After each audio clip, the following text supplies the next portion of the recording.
పద్మా పద్మా నేను రెడీ. బబ్బబ్బబ్బబ్బా, ఈ ఆడవాళ్ళకి అద్దం ముందు ఏం కనిపిస్తుందో తెలియదు. గంటల తరబడి సింగారించుకుంటారు. అది మా మగవాళ్ళం అయితే 5 మినిట్స్లో తయారైపోతాం. ఏ పద్మా, అబ్బాబ్బా చాలు అబ్బా, కారిపోతుంది, చాలు. ఏమే ఇవాళ ఏంటి స్పెషల్? ఏంటండి ఎప్పుడూ మీరు అడగడమే. ఈ రోజు మన మ్యారేజ్ డే కదా. మన మ్యారేజ్ డే అంటే ఉదయం 6 గంటల నుంచి రాత్రి 10:30 వరకు ఎంజాయ్ చేయాలా? చెయ్యాలి కదండి. మరి అర్థం ముందు ఏంటి అంతసేపు? అది కదండి, ఈ రోజు మన మ్యారేజ్ డే కదా. మరి మీకు మన పెళ్లి రోజు ఎలా కనిపించానో ఈ రోజు కూడా అలాగే కనిపిద్దామని కొంచెం మేకప్ చేసుకుంటున్నారు అంతే. కొంచెం కాదు, కొంచెం మందం ఎక్కువే కనిపిస్తుంది. ఎక్కడికి వెళ్దాం అన్నావే? గుడికండి. ఎన్ని గంటలకు వెళ్దాం అన్నావు? 6 గంటలకి. ఇప్పుడు ఎంత అయింది టైం? 2 గంటలు ఎక్స్ట్రా అయింది. గుడి మూసేస్తారు పద.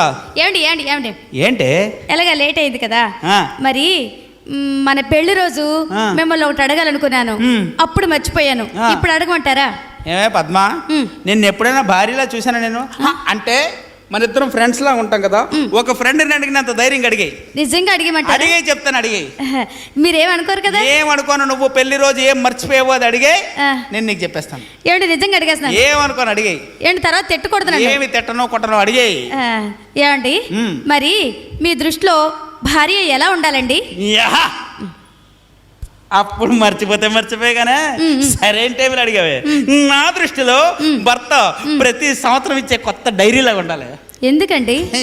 ఏడాదికోసారి మార్చుకోవచ్చు కదా. నువ్వేం బొంగబోతు పెట్టగా. ఇగో అదే పెళ్లి రోజు, అదే శోభనం రోజు నేను కూడా నిన్ను ఒకటి అడగాలనుకున్నాను. అప్పుడు అడగలేదు, ఇప్పుడు అడగమంటావా? అడగండి.